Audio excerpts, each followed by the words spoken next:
Salam kafein. Nama saya Haryadi dari jurusan Sosiologi Fisip Unsur. Pertama-tama, saya ingin berterima kasih atas diberikan kesempatan mempresentasikan makalah saya dalam konferensi virtual ini. Makalah yang saya bawakan adalah tentang poligini dan agensi perempuan dalam film-film Islam Indonesia kontemporer. Memang sudah ada sejumlah studi tentang film-film Indonesia, film-film Islam Indonesia.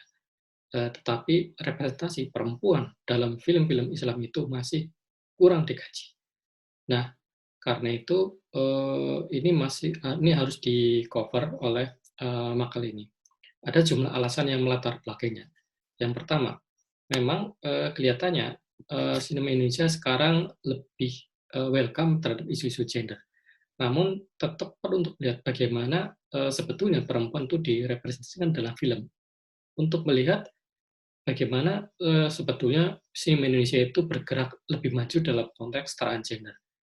Jika film dengan karakter utama perempuan itu memiliki agama sebagai tema utamanya, atau isu-isu perempuan dalam film itu berkelindan dengan isu-isu agama, maka jawabannya akan lebih rumit tentang apakah film ini akan betul-betul merepresentasikan keperempuanan.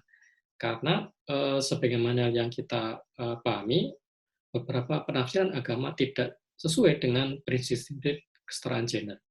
Yang kedua, ada pandangan yang sudah lama kita pertahankan bahwa film itu efektif dalam menyampaikan nilai-nilai tertentu.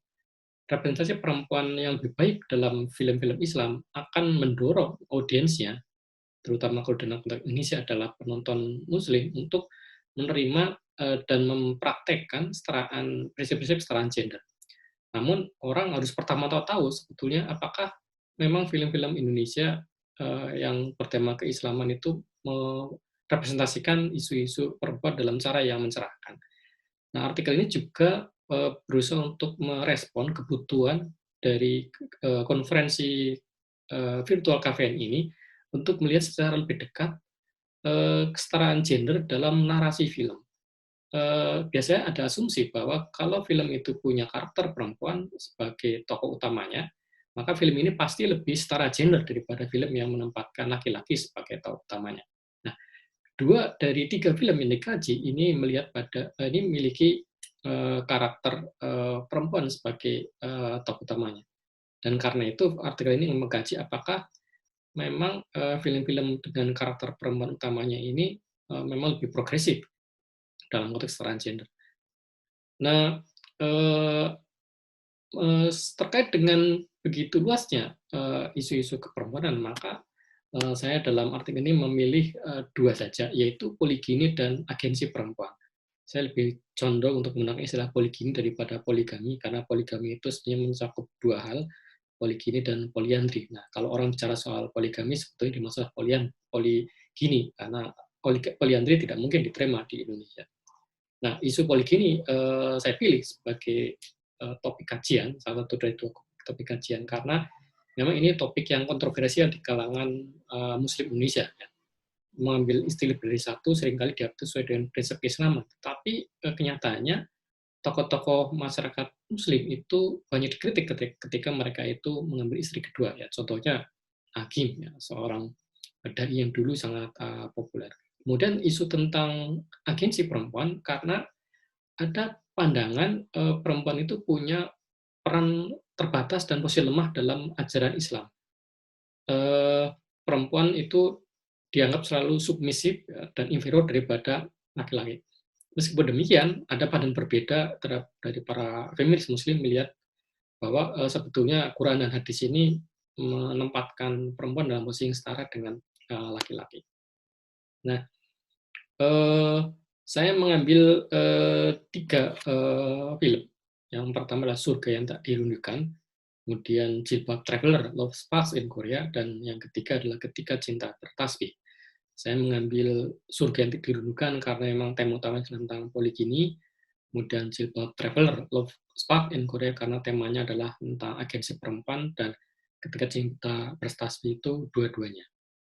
Nah, dalam film Surga yang Tak Dirindukan, memang ini tidak menempatkan perempuan sebagai tokoh utamanya, karena jelas dalam Poligini itu laki-laki yang mengambil inisiatif ya. Nah, meskipun tokoh laki-laki utama dalam film Surga yang Tak Dirindukan itu mengambil lebih dari satu istri, ini dianggap sebagai hal yang perlu, bukan bagian dari tanggung jawab agama, bukan bagian dari ibadah, sebagaimana hanya yang dipropagandakan oleh tokoh-tokoh pendukung dan praktisi poligini di Indonesia. Jadi kalau dalam kenyataan itu mereka mengatakan melakukan poligini adalah bagian dari ibadah, maka dalam film tidak, karena diceritakan bagaimana dia mengambil istri kedua karena si tokoh laki-laki ini yang sudah punya istri itu menolong korban kecelakaan ya, karena si perempuan yang menjadi korban kecelakaan ini ternyata ingin melakukan bunuh diri, dan meskipun dia sudah bisa diselamatkan, tetap dia ingin melakukan bunuh diri. Nah, agar dia tidak terus-menerus melakukan bunuh diri, maka tokoh laki-lakinya itu menikahi dia tanpa sepengetahuan dari istri pertama. Nah, ada analisis yang mengatakan bahwa film ini sebetulnya menampilkan perlawanan perempuan terhadap poligami. Karena hal ini saja bisa dilihat dari titelnya. Titelnya, judulnya Surga yang Tak Dirindukan, artinya perempuan itu tidak menginginkan surga yang seperti itu, yaitu pernikahan yang poligami. Dan ini juga terlihat dari bagaimana si istri pertama itu menunjukkan ketidakmauannya, penolakannya terhadap fakta bahwa suaminya sudah menikah lagi, dan itu tanpa izin darinya. Nah, meskipun demikian, menurut saya, eh, apa yang disebut sebagai kebutuhan untuk melakukan hubungan pernikahan itu sulit untuk bisa dipahami, agak tidak masuk akal menurut saya, karena orang sebetulnya bisa menemukan cara lain untuk menyelamatkan orang lain dari upaya bunuh diri daripada mengambil dia sebagai istri. Film ini juga menurut saya mengikuti pola yang sudah dibentuk oleh film Ayat-Ayat Cinta yang menempatkan agama sebagai penyelesai masalah, dengan memperlihatkan si istri kedua ini yang sebelumnya non Muslim itu convert ke Islam, apa menjadi mualaf, dan kemudian menjadi setelah dia menjadi mualaf, dia menjadi ibu yang baik, karena sebelum dia menjadi mualaf itu dia digambarkan punya perlakuan yang kurang baik terhadap anaknya sendiri. Nah, film Ayat itu juga seperti itu. Jadi ketika istri kedua ini yang agamanya sebelumnya adalah Kristen Koptik, kemudian mengenal Islam, maka dia akan menjadi lebih baik lagi. Nah, karena itu menurut saya ini film ini menempatkan agama sebagai tameng, meskipun tidak mengatakan poligami sebagai ibadah, tapi agama dilibatkan sebagai tameng, sebagai perisai untuk membenarkan tindakan poligami ini. Bukan dengan secara langsung membenarkan itu dari segi agama, tapi dengan memperlihatkan bagaimana kalau orang itu bergabung dengan agama Islam, maka dia akan lebih mudah memahami soal poligami. Dan juga bagaimana istri pertama kemudian setelah diingatkan oleh agama bahwa dia haruslah ikhlas, harus menerima nasib, maka kemudian akhirnya dia bisa menerima kehadiran uh, apa istri kedua dari suaminya. Hanya saja kalau dalam film Ayat Cinta itu tidak pernah digambarkan pernikahan poliginis itu berjalan dengan bahagia, karena digambarkan setelah si tokoh istri kedua ini menjadi muslim itu dia langsung meninggal, jadi tidak sempat menjadi bahagia. Nah, sebelumnya diceritakan bagaimana selalu ada kecemburuan, ada perselisihan antara kedua istri ini.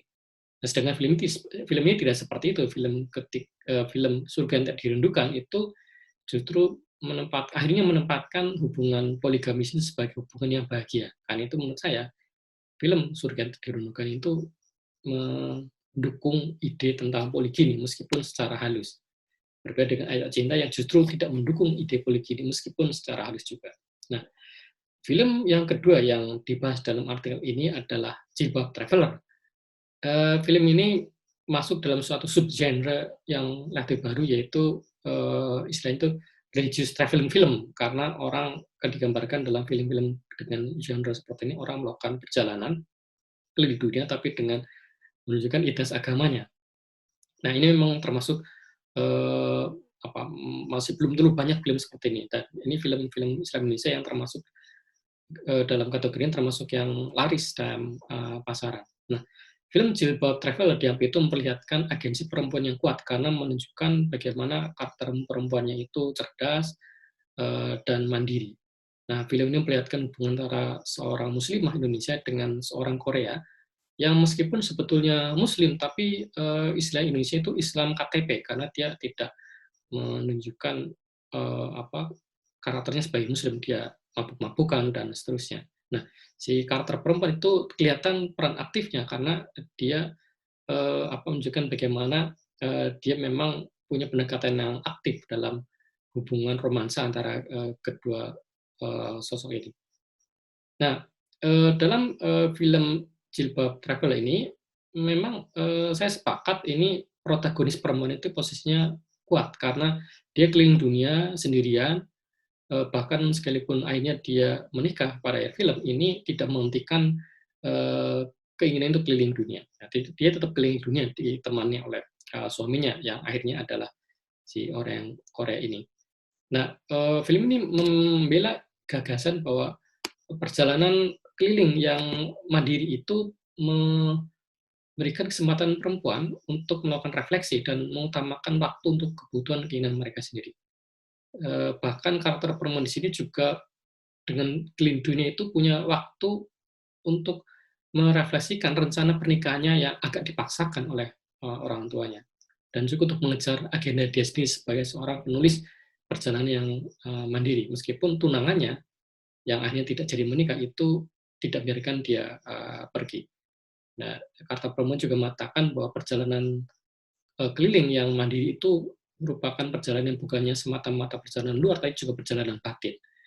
Meskipun demikian, film ini menunjukkan bahwa perjalanan keliling dunianya si tokoh perempuan ini tidak membawa pada dia pada pengalaman yang kosmopolitan, tidak membawa dia pada wawasan yang lebih luas ya. Ketika kita menyimak adegan-adegan selama dia berada di Korea ya untuk melakukan semacam residensi sebagai seorang penulis, dia tidak pernah ketemu dengan karakter yang berada di luar koneksi lokalnya. Karena misalnya saja host dia, karena dia tinggal di homestay, itu memang perempuan Korea asli dalam tanda kutip. Tetapi ternyata menikah dengan laki-laki Indonesia, bahkan dari Bandung, kota yang sama dengan tokoh utama perempuan ini. Dan juga lucunya dia keliling Korea, tapi tour guide-nya orang Indonesia juga. Dan film ini reafirmasi identitas keislaman dia dan menunjukkan bagaimana tempat yang paling dia suka untuk kunjungi adalah masjid, bukan tempat yang sesuai dengan karakter budaya Korea. Karakter bukan tempat yang menunjukkan secara spesifik, secara rinci budaya Korea, tapi justru masjid. Nah, ini menunjukkan bagaimana film ini nggak jauh-jauh perginya. Ya. Dia melakukan perjalanan kemana, tapi sebenarnya dia tidak kemana-mana. Ya. Bahkan kemudian, meskipun memang perannya aktif, tapi dia mengingatkan tokoh laki-laki yang ingin menjadi suaminya ini, yang Korea ini, untuk tidak meninggalkan nilai-nilai Islam, agar kembali menjadi muslim yang baik. Nah, karena itu, menurut saya, agensi perempuan dalam film ini terbatas dan dibentuk oleh identitas keislaman. Selain itu juga ada bias kelas menengah kota, karena dia diperlihatkan keliling dunia sendirian, tidak ada masalah dia melakukan perjalanan keliling dunia ini. Ini merupakan sebuah kemewahan bagi orang-orang yang bukan termasuk kelas menengah kota. Kemudian film yang ketiga yang saya kaji adalah film Ketika Cinta Bertasbih, yang juga menunjukkan hal yang sifatnya ambigu tentang agensi perempuan ya, termasuk juga memberikan komentar tentang poligami. Ya. Jadi karakter perempuan utama dalam film ini menunjukkan bagaimana dia itu, meskipun dia itu secara prinsip, secara gagasan tidak menolak tentang poligami, tetapi dalam prakteknya dia tidak mau dia itu dimadu oleh suaminya. Ya. Jadi dia diceritakan ketika dia dilamar oleh seorang laki-laki, dia mengajukan banyak persyaratan. Salah satunya adalah tidak mau dimadu, bukan karena tidak setuju poligami, tapi ya karena dia tidak suka. Diibaratkan seperti jengkol. Jadi jengkol itu tidak haram, tapi dia tidak suka makan jengkol, dan juga dia tidak suka orang lain yang dekat dia itu makan jengkol. Nah, seperti itu saja. Jadi bukan berarti poligami itu haram, hanya tidak suka saja. Nah, karakter perempuan ini digambarkan aktif juga dari segi latar belakang pendidikan. Nah, jadi ketika dia kuliah di Al-Azhar, dia digambarkan mengambil bidang studi yang jarang diambil oleh mahasiswa Indonesia yang perempuan, bahkan dalam kehidupan sehari-hari, yaitu syariah. Sangat jarang atau boleh dikata hampir tidak ada mahasiswi Indonesia yang kuliah di Al-Azhar mengambilnya itu syariah. Biasanya mengambilnya tarbiyah atau dakwah. Di Indonesia juga seperti itu, yang mengambil syariah itu juga tidak banyak mahasiswa perempuan. Jadi digambarkan ini seorang perempuan yang berani dengan pilihan studinya. Dia digambarkan juga aktif dalam diskusi, penulis buku, penulis artikel, dan macam-macam. Nah, meskipun demikian, agensi perempuannya terbatas dalam film ini, karena pada pernikahannya yang kedua, suaminya dipilihkan oleh ayahnya yang merupakan seorang kiai. Jadi pada pernikahannya yang pertama, yang dia itu punya bebas untuk memilih, itu gagal ternyata. Nah, setelah gagal, kemudian ayah memilihkan seorang laki-laki untuk menjadi suaminya dia. Meskipun memang ternyata sebetulnya suami yang dipilihkan oleh ayahnya ini seorang yang ternyata memang dia sebenarnya sudah suka, tetapi kelihatannya siapapun dipilihkan oleh ayahnya itu akan diambil, akan diterima begitu saja. Nah, itulah yang menyebabkan mengapa saya ini agensi perempuannya perempuan yang terbatas. Nah, karena pada akhirnya ditunjukkan ini seolah-olah film ini mengatakan bahwa kebebasan untuk memilih itu ternyata tidak membawa pada kebahagiaan. Yang membawa kebahagiaan adalah pilihan dari orang tua. Karena itu menurut saya film ini terjebak pada gerontokrasi atau kekuasaan orang tua. Dan ada karakter lain, seorang perempuan yang mandiri, dia bisa membesarkan 3 anaknya sampai dewasa, sampai ketika anaknya kuliah, tapi tentu saja yang dianggap sebagai kepala keluarga bukan dia, tapi anak laki-lakinya yang merupakan anak pertama dalam keluarga tersebut. Artinya di sini ternyata agensi perempuannya terbatas oleh patriarki dan juga gerontokrasi. Nah, sebagai kesimpulan, memang film-film Islam Indonesia, terutama 3 yang saya kaji ini, memang punya gagasan tentang agensi perempuan. 2 dari 3 film ini, Jilbab Traveler dan Ketika Cinta Bertasbih, menempatkan perempuan sebagai protagonis utama. Dan memang menunjukkan kebutuhan sinema Indonesia untuk punya narasi film yang lebih setara gender. Fakta bahwa sutradara dari kedua film ini adalah laki-laki menunjukkan bahwa memang sebetulnya bukan hanya sutradara perempuan yang bisa mendorong adanya kesetaraan gender dari segi narasi, tapi juga sutradara laki-laki.